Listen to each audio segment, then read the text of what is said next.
내가 이루고 싶은 게 있거든 체력을 먼저 길러라. 만화 미생에 나오는 말입니다. 제가 고등학교 2학년이 되었을 무렵이었습니다. 우선 체력부터 길러야겠다는 생각이 들었어요. 저는 교무실로 찾아가 매일 밤 운동장을 달리겠다고 허락을 받았습니다. 야간 자율학습 시간에 혼자 빠져나가 캄캄한 운동장을 20바퀴씩 돌았습니다. 어느 날이었습니다. 그날은 아침부터 배가 아팠어요. 거의 배앓이를 해본 적이 없는 제가 수시로 화장실을 들락거렸습니다. 그리고 밤 9시, 그때도 옆구리를 붙잡고 느릿느릿 운동장을 돌았습니다. 약속은 약속이었으니까요.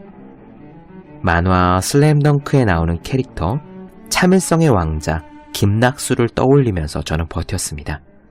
제가 달리기를 멈춘 건 7바퀴째. 더 이상은 한 걸음도 내디딜 수 없었습니다. 다음날 아침, 저는 학교 대신 병원부터 찾았습니다. 그때 저는 장염이었습니다. 학창시절을 돌아보면 저는 체력을 기르는데 꽤 신경을 많이 썼던 것 같습니다. 그렇다고 제가 운동을 잘하거나 늘씬한 사람이었던 것은 절대로 아닙니다. 다만 줄넘기든 달리기든 스스로가 납득할 수 있는 운동량을 정하고 그것을 꼬박꼬박 지켰습니다. 심지어 장염으로 옆구리를 움켜쥐었던 날도 말입니다. 공부하는 모든 사람은 공통으로 통과해야 되는 과목이 하나 있습니다. 바로 체력입니다. 그러므로 무조건 운동을 하십시오. 해본 적이 없다면 이제부터 시작하십시오. 일단 여러분이 체력을 기르기 시작하면 그 다음에는 체력이 여러분을 밀어줄 겁니다. 365 공비타민 무조건 운동하라의 한 대목으로 시작합니다.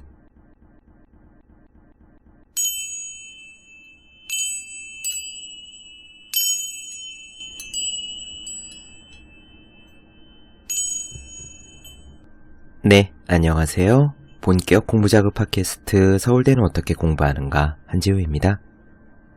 우리는 지금 앤서니 라빈스의 내 안에 잠든 거인을 깨워라를 나눠드리고 있습니다. 앤서니 라빈스 혹은 토니 라빈스라고도 해요. 유튜브를 찾아보면 나오지만 굉장히 열정적인 사람입니다.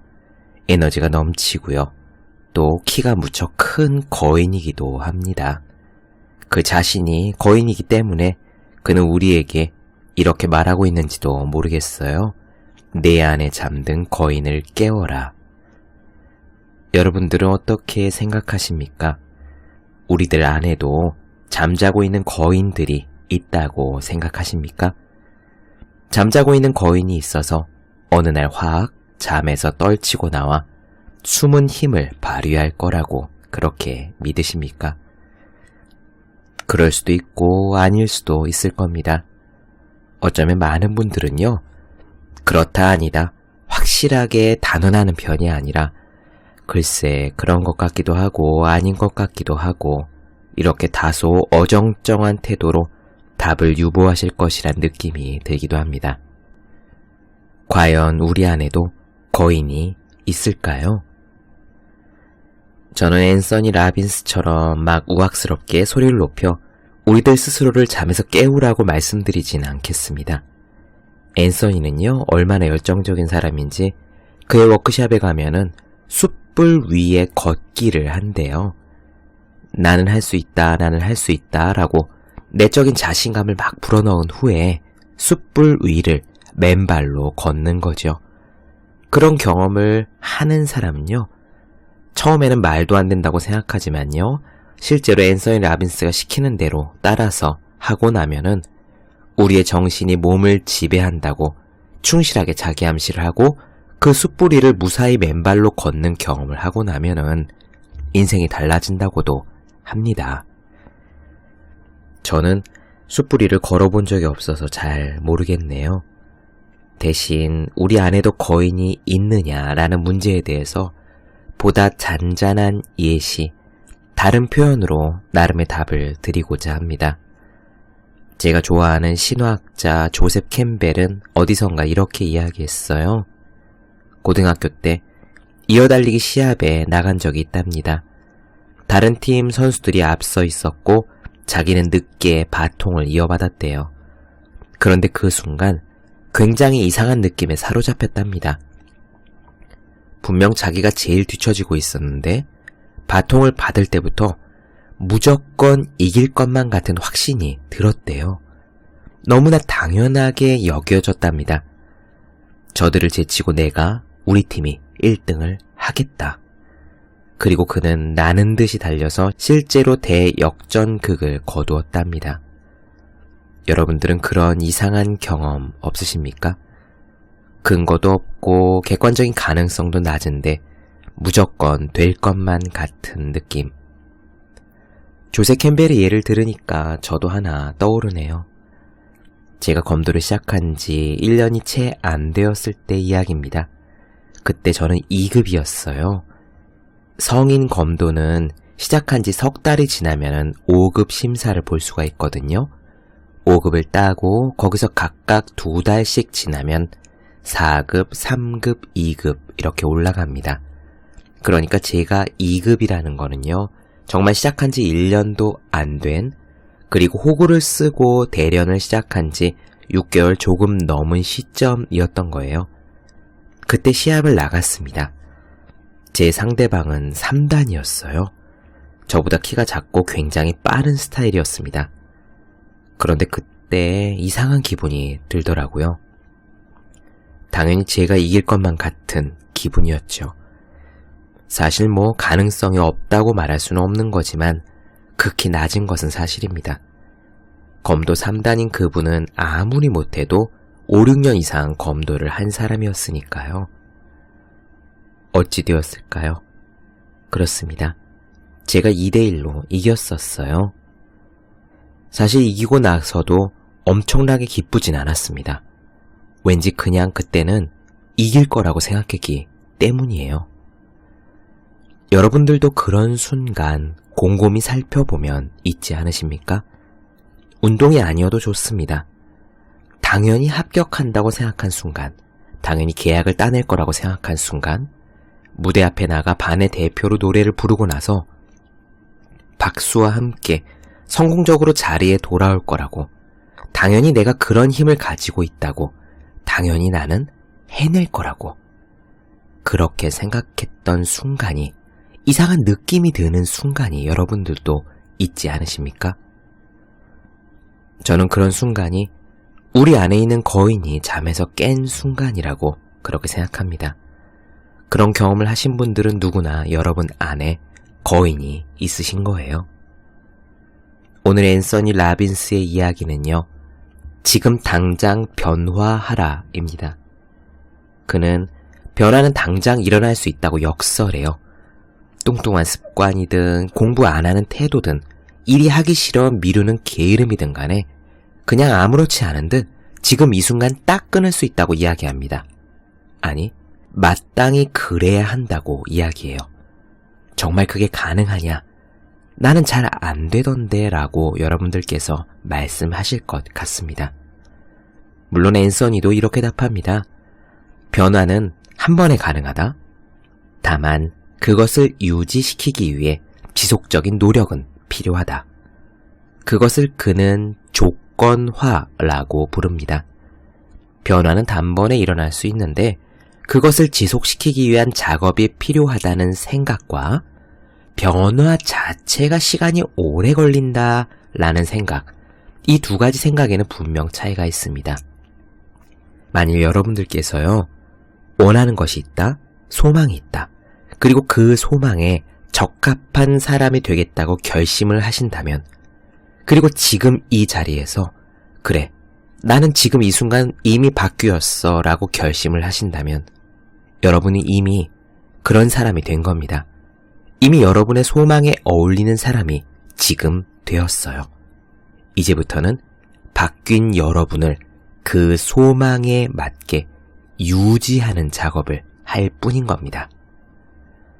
그 유지의 작업을 앤서니 라빈스는 신경회로의 예를 들어서 설명합니다. 나중에 읽어드리겠지만요. 간단히 설명하자면 이거예요. 우리 뇌 안에는 신경회로가 있습니다. 다들 아시겠죠? 뇌의 신경세포가 연결되어 있어요. 그것이 신경회로입니다. 그런데 이 신경회로는 비유를 하자면은 마치 숲속에 난 오솔길과 같아요. 처음에는 숲을 헤쳐나가기가 어렵지만 한번 발을 밟아서 지나가면 길이 생기고 자꾸 그 길을 반복해서 가면 그 길이 뚜렷해집니다. 우리에게 있는 습관, 우리 뇌 속의 신경회로도 마찬가지입니다. 운동을 예로 들어봐요. 운동을 한 번도 안 했던 사람이 운동을 이제 해야지라고 결심을 하고 하루에 30분 땀 흘려 운동하는 것, 처음 운동하는 것은 힘든 일입니다. 그것이 숲속에 처음 길이 생기는 거죠. 하지만 다음날 또 하고 그 다음날 또 하고 이렇게 반복하면 길이 점점 뚜렷해집니다. 그리고 나중에는 저절로 그 길로 발걸음이 향하게 돼요. 바로 그것이 습관입니다. 안 하던 것은 하기 싫은 것이 당연합니다. 또 자꾸 하던 것을 끊기 어려운 것이 또 당연하지요. 사람은 원래 그렇습니다. 우리 뇌가 원래 그래요. 이것은 알고 있어야 하는 겁니다. 이것을 안 상태에서 조금씩 신경회로를 두껍게 해야지, 그 길을 뚜렷하게 만들어야지 하는 것이 우리가 노력해야 할 방향인 겁니다. 이야기가 길어졌네요. 바로 시작하겠습니다.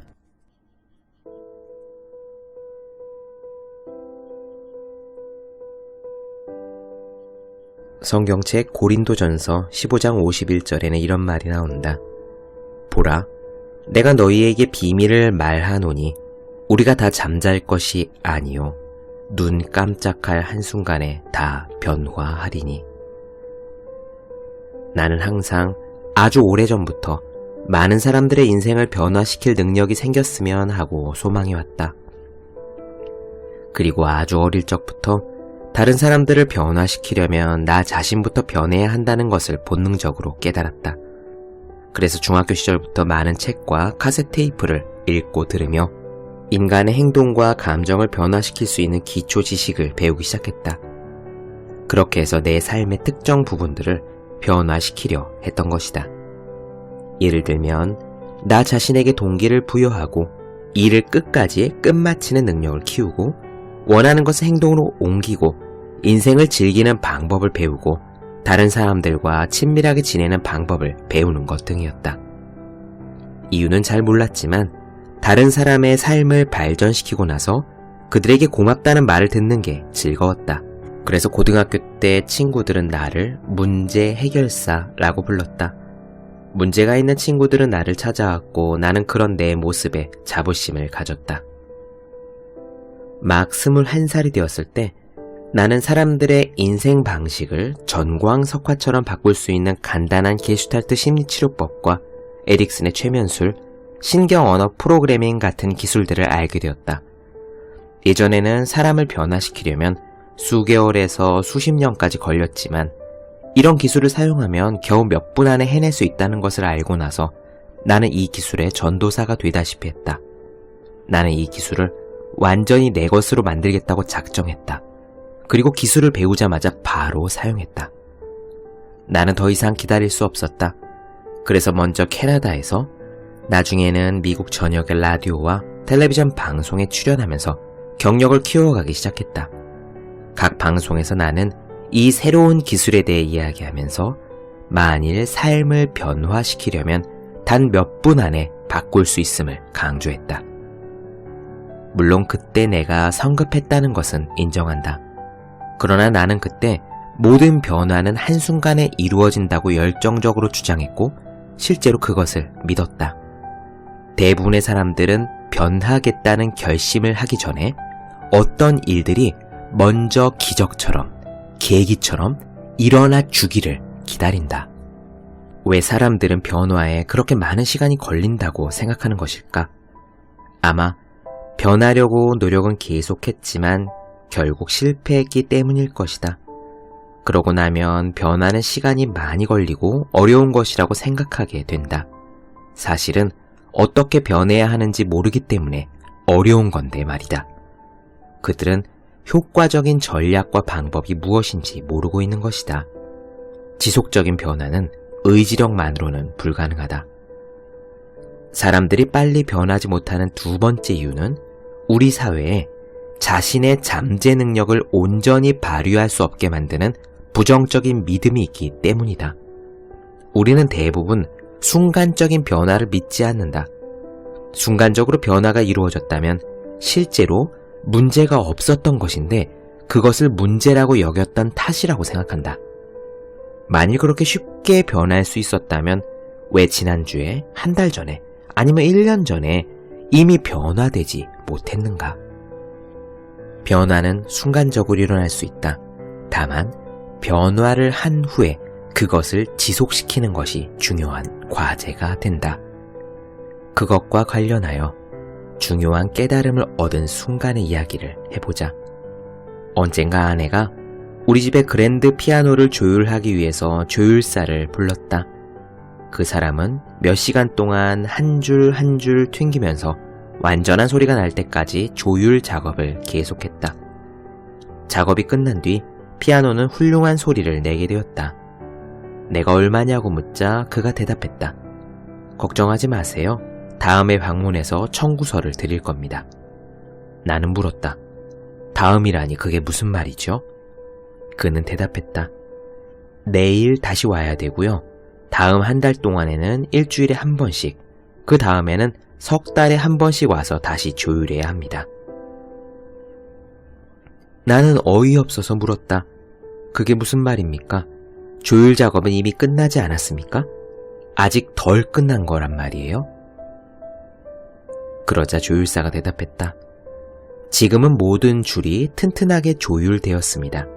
하지만 이 상태를 유지하려면 그 줄들을 조건화, 컨디셔닝 시켜야 하는데 그러려면 제가 정기적으로 와서 그 줄들이 같은 강도를 유지할 수 있을 때까지 훈련시켜야 합니다. 그의 말을 들으면서 나는 속으로 이 사람 참 재미있는 일을 하고 있군 이라고 생각했다. 그리고 난 그때 큰 교훈을 얻었다. 바로 이것이 장기적으로 변화를 성공시키기 위해 해야 하는 일이다. 일단 변화가 일어나면 그것을 다시 강화시켜야 하고 그 다음에도 계속해서 신경 시스템을 조건화시켜야 하는 것이다. 에어로빅 강좌에 겨우 한 번 참석하고서 난 이제 완벽한 몸매를 갖게 되었고 아마 평생 동안 건강할 거야 라고 말하는 사람은 아무도 없을 거다. 감정과 행동의 변화도 마찬가지이다. 우리는 성공이나 사랑 혹은 두려움을 극복하기 위해서 자기 자신을 지속적으로 조건화시켜야 한다. 그런 조건화 작업을 통해서 평생 동안 우리를 이끌어주는 습관적인 패턴을 개발할 수 있다. 피아노를 조율하는데도 지속적인 조건화가 필요한데 우리의 뇌가 왜 그렇지 않겠는가? 나는 지금까지 장기적인 변화에서 가장 중요한 요소는 믿음의 변화라고 설명해왔다. 빨리 변화하기 위해서 가져야 할 첫 번째 믿음은 바로 지금 당장 변할 수 있다는 사실이다.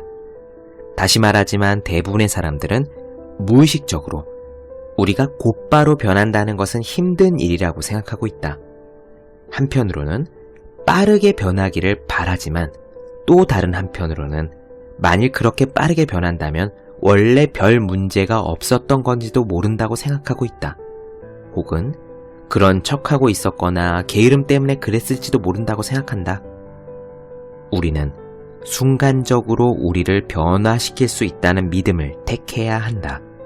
만약 어떤 문제에 순간적으로 직면하게 된다면 그 해결 방안도 마찬가지로 순간적으로 가질 수 있어야 한다. 우리는 사람들이 순식간에 변한다는 것을 알고 있지 않은가? 변화가 일어나는 것은 순간이다. 그 순간을 바로 지금 가져보는 것은 어떻겠는가? 장기적으로 지속적인 변화를 이루기 위해 가져야 할 두 번째 믿음은 자신의 변화는 다른 누구도 아닌 스스로 책임을 져야 한다는 것이다. 장기적이며 효과적인 변화를 위해 가져야 할 세 가지 구체적인 믿음은 다음과 같다. 첫째, 바뀌어야만 한다 라는 신념을 가져야 한다. 그냥 바뀌었으면 좋겠다거나 바꿔야 한다는 정도가 아니라 반드시 바뀌어야만 한다는 것이다. 사람들이 이런 식으로 말한다. 살을 좀 빼야 되는데 오늘 할 일을 내일로 미루는 것은 나쁜 습관이야. 이런 식으로 생각만 해서는 인생이 바뀌지 않는다. 반드시 변하겠다고 굳게 각오할 때만 자신의 삶을 발전시키기 위해 필요한 작업을 우리는 시작하게 되는 것이다. 둘째, 반드시 내가 그것을 바꾸겠다는 신념을 가져야 한다. 변화의 근원은 자기 자신이다. 그렇지 않으면 항상 자신을 바꿔줄 누군가를 찾게 되고 만일 변화가 이루어지지 않으면 다른 사람에게 책임을 전가하게 된다. 지속적인 변화를 원한다면 변화의 주체는 자기 자신이 되어야 한다. 명심하자. 바꾸는 사람은 나 자신이다. 그리고 셋째, 내가 변화시킬 수 있다 라는 믿음을 가져야 한다. 결국 할 수 있다는 믿음이다. 할 수 있다는 믿음이 없으면 소망을 끝까지 이룰 가능성은 결단코 없다. 나는 이 세 가지 핵심 믿음이 없으면 어떤 변화를 시도해도 잠시뿐이라고 자신있게 말할 수 있다. 다시 한번 반복하겠다. 첫째, 그냥 바꾸고 싶다가 아니라 반드시 바뀌어야만 한다라는 신념. 둘째, 반드시 내가, 다른 사람이 아닌 내가 그것을 바꾸겠다는 신념. 셋째, 나는 그것을 변화시킬 수 있다, 할 수 있다는 신념. 요 세 가지가 필요하다. 그렇다면 어떻게 우리 자신을 바꿀 수 있을까? 어떤 행동을 처음 할 때 우리는 가느다란 신경 섬유를 통해서 신체와 연결된다. 그것은 앞으로 그 감정이나 행동을 다시 경험할 수 있도록 도와준다. 그리고 그 행동을 반복할 때마다 연결 회로가 강화되는데 그때마다 그 신경 회로에 또 다른 신경 섬유를 더하는 셈이다. 충분히 많은 반복과 강렬한 감정을 가지고 행동하면 더 많은 신경 섬유가 더해지게 되는데 이렇게 되면 이 감정 또는 행동 습관과 관련된 신경 회로의 강도를 높이게 돼서 마침내 이런 행동이나 감정이 굵은 회로를 갖게 된다. 이유도 없이 자꾸만 무언가 하고 싶거나 어떤 감정이 생길 때가 바로 이런 경우인 거다. 이런 신경 회로의 연결은 생물학적으로 발생하는 현실이자 물리적, 신체적인 현상이다. 다시 한번 말하면 우리가 그동안 변하고 싶었지만 효과를 볼 수 없었던 것은 바로 이런 이유에서였다. 금연하겠다는 마음이 있는데도 여전히 담배를 피고 싶은 충동이 생기는 것도 같은 경우다. 그 사람은 신체적으로 담배를 피고 싶도록 회로가 연결된 거다. 이런 이유 때문에 어떤 감정을 바꾸거나 행동을 변화시키려고 했을 때 어려웠던 것이다. 우리는 그냥 습관을 가지고 있는 것이 아니라 신경계에 강한 신경회로가 연결되어 있는 것이다. 우리는 무의식적으로 어떤 감정이나 행동들을 반복함으로써 그 신경회로의 연결을 더 강화하고 있다. 만약 사랑하는 사람이나 가족에게 화를 내거나 소리를 질렀다고 생각해보자. 그러면은 그렇게 행동한 만큼 그만큼 그 신경회로가 더 강화되고 그 다음에도 그 신경회로가 연결될 가능성이 높아진다. 한번 화를 내는 습관이 붙으면 점점 화를 자주 내는 것이 바로 그런 이유다. 하지만 반대로 희망적인 소식도 있다. 어떤 행동을 할 수 없도록 그만두자 그 행동과 관련된 뇌의 부위가 점차 줄어들었고 연결 회로도 약화된다는 것이 관찰되었다. 이것은 습관을 바꾸고자 하는 사람들에게는 희망적인 소식이다. 만일 특정한 감정이나 행동을 충분히 오랫동안 자제한다면, 즉 만일 지금까지 사용하던 신경회로를 오랫동안 사용하지 않는다면 그 신경회로의 연결은 약화된다는 것이다. 따라서 좋지 못한 감정 습관이나 행동은 사라지게 된다. 반대로 이야기하면 열정과 정열도 사용하지 않는다면 그건 역시 위축된다는 것을 기억해야 한다. 용기도 쓰지 않으면 줄어들고 결단도 활용하지 않으면 시들고 사랑도 나누지 않으면 없어진다는 것을 기억하라. 우리가 갖고 있는 모든 감정과 행동은 반복할수록 강화되고 사용하지 않으면 줄어든다. 데카르트는 이렇게 말했다. 훌륭한 정신을 갖는 것만으로는 충분치 않다고. 중요한 것은 그것을 잘 사용하는 것이라고.